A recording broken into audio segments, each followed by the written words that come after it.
Hello everyone, welcome to my channel ladder of success. तो आज हम इस वीडियो में पढ़ने वाले हैं टाइप्स ऑफ मूवमेंट। तो ये चैप्टर है locomotion and movement.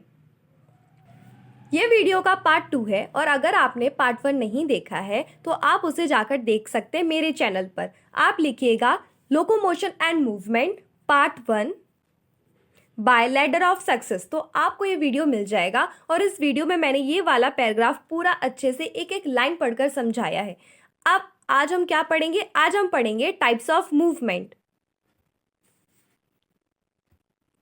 Cells of the human body exhibit 3 main types of movements. जो हमारी ह्यूमन बॉडी है उसमें 3 मेन टाइप्स के क्या होते हैं? मूवमेंट्स होते हैं। उनके नाम दिए गए हैं, कौन कौन से?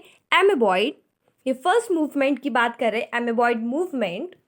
सेकंड है सीलियरी एंड थर्ड है मस्कुलर। तो यहाँ पर हमें ये 3 टाइप्स के मेन मूवमेंट्स के टाइप दिए गए। 3 मेन टाइप्स ऑफ मूवमेंट कौन कौन से हैं? पहला है एमेबॉइड, सेकंड है सीलियरी और थर्ड है मस्कुलर।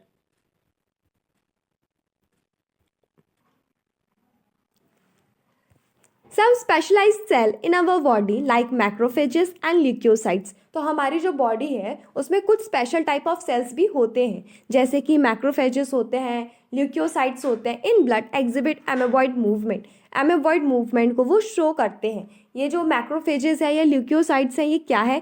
ये एग्जाम्पल है WBC के, यानी कि वाइट ब्लड सेल के। ये क्या है? एग्जाम्पल है। तो जो वाइट ब्लड सेल्स होते हैं वो कैसा मूवमेंट शो करते हैं? एमेबॉइड मूवमेंट शो करते हैं, जैसे कि मैक्रोफेजेस एंड ल्यूकोसाइट्स। तो ये दोनों क्या हैं? ये हैं WBC। Okay. It is effected by pseudopodia formed by the streaming of protoplasm as in amoeba. तो आप लोगों को पता है कि अमीबा किस तरीके से मूव करता है, ठीक है? जो अमीबा होता है वो भी किसके हेल्प से मूव कर पाता है? सूडोपोडिया के हेल्प से। सूडोपोडिया मतलब होता है फॉल्स फीट, ठीक है? तो स्ट्रीमिंग ऑफ प्रोटोप्लाज्म के थ्रू जो अमीबा होता है वो क्या करता है? मूव करता है। जैसे कि मैंने आप लोगों को पार्ट 1 में भी यहाँ पर अमीबा के बारे में पढ़ाया था कि जो अमीबा है वो स्ट्रीमिंग ऑफ प्रोटोप्लाज्म करता है और ये एक यूनिसेलर ऑर्गेनिज्म है और ये सिंपल फॉर्म ऑफ मूवमेंट को शो करता है। ये चीज़ मैंने आप लोगों को पार्ट 1 में बताई थी। Cytoskeletal elements like microfilaments are also involved in amoeboid movement। तो जो साइटोस्केलेटन एलिमेंट्स होते हैं, जैसे कि कौन? माइक्रोफिलामेंट्स। ये किस में हेल्प करते हैं? ये भी एमोबॉइड मूवमेंट में हेल्प करते हैं। नेक्स्ट मूवमेंट हम देखेंगे सीलियरी मूवमेंट का। पहला हमने कौन सा देख लिया? एमोबॉइड मूवमेंट देख लिया। अब हम देखेंगे second ciliary movement. Occurs in most of our internal tubular organs. तो ये कहाँ पर हमें मोस्टली देखने को मिलता है? ये हमें मोस्टली देखने को मिलता है इंटरनल ट्यूबुलर ऑर्गन में। जो ऑर्गन ट्यूब्स के फॉर्म में बने रहते हैं, जिसमें ट्यूब्स पाई जाती हैं, तो उनकी जो ट्यूब्स होती हैं तो उनकी ट्यूब्स के अंदर की तरफ क्या मिलते हैं? हमें सीलिया देखने को मिलते हैं और वहाँ से हम सीलियरी मूवमेंट करते हैं। Which are lined by ciliated epithelium. तो यहाँ पे कौन सा एपिथीलियम प्रेजेंट होता है? सिलिएटेड एपिथीलियम प्रेजेंट होता है। The coordination movement of cilia in the trachea help us in removing dust particles and some of the foreign substance inhaled along with the atmospheric air. तो जो हमारे पास सीलिया होते हैं वो कहाँ पर प्रेजेंट होते हैं? वो ट्रैकिया में प्रेजेंट होते हैं और वो कोऑर्डिनेशन मूवमेंट करते हैं, यानी कि एक साथ मूवमेंट करते हैं और ट्रैकिया में प्रेजेंट होते हैं ये सीलिया। तो ये हेल्प किस चीज़ में करते हैं? एक साथ कोऑर्डिनेट करके, एक साथ मूवमेंट करके किस तरीके से ये हेल्प करते हैं? ये हेल्प करते हैं, रिमूव करते हैं डस्ट पार्टिकल्स को। ऐसे बहुत सारे डस्ट पार्टिकल्स होते हैं जो हमारे लिए काफ़ी हार्मफुल है, हमें उन्हें इनहेल्ड नहीं करना था, फिर भी वो एटमॉस्फेरिक एयर के थ्रू हमारी बॉडी में जा रहे होते हैं। तो ट्रैकिया में जो सीलिया प्रेजेंट होते हैं वो कोऑर्डिनेशन करते हैं, मतलब कोऑर्डिनेटेड वे में मूवमेंट करते हैं, यानी एक साथ जो सीलिया होते हैं वो मूव करते हैं और उस वजह से वो डस्ट पार्टिकल्स को हमारी बॉडी से बाहर निकाल देते हैं। तो हमारी डस्ट पार्टिकल हमारी बॉडी से बाहर निकालने में हमारा जो सीलिया होते हैं वो क्या करते हैं? हेल्प करते हैं। नेक्स्ट है पैसेज ऑफ ओवा through the female reproductive tract is also facilitated by the ciliary movement. तो जो ओवा होता है, ओवा को हम एग भी बोलते हैं, ये फीमेल गैमेट है। Through the female reproductive tract also facilitated bye ciliary movement. तो यहाँ पर भी क्या देखने को मिलता है? हमें सीलियरी मूवमेंट देखने को मिलता है। जो फीमेल रिप्रोडक्टिव सिस्टम होता है वो कैसा होता है? वो कुछ इस तरीके का दिखाई देता है, ठीक है? वो कुछ इस तरीके का दिखाई देता है। ये यूट्रस है।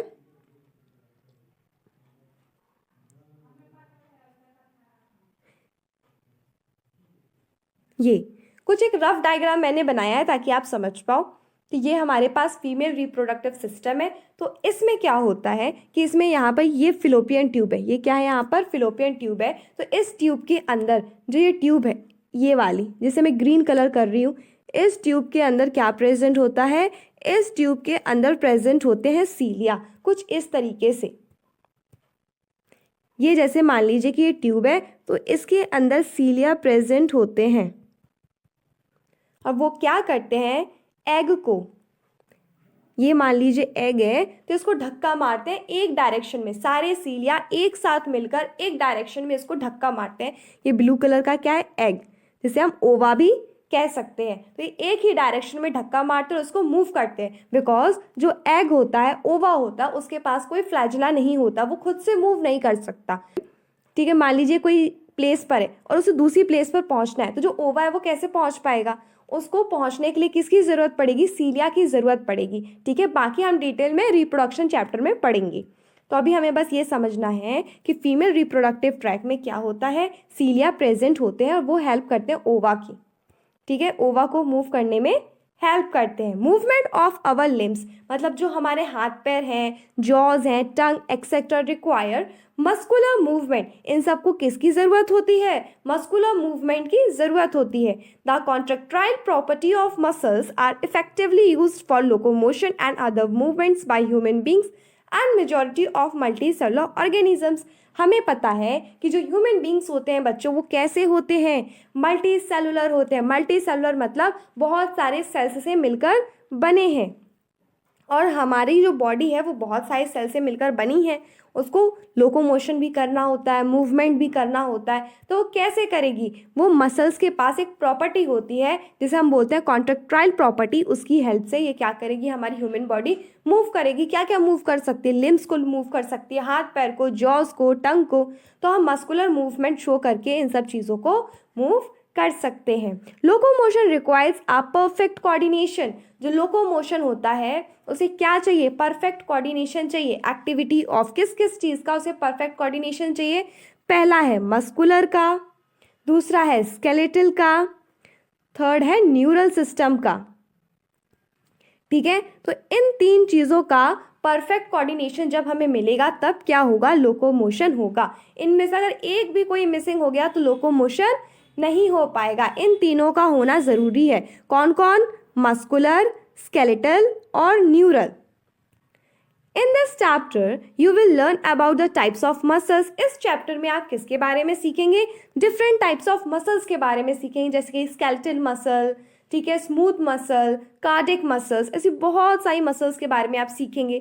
देयर स्ट्रक्चर सीखेंगे कि उनका स्ट्रक्चर कैसा होता है। मैकेनिज्म ऑफ देयर कॉन्ट्रैक्शन सीखेंगे कि जो कॉन्ट्रैक्शन होता है वो कैसे होता है। And important aspects of the skeletal system. Even आप स्केलेटल सिस्टम के बारे में भी पढ़ेंगे। आई होप कि आप लोगों को ये वीडियो अच्छी लगी होगी। Thank you for watching.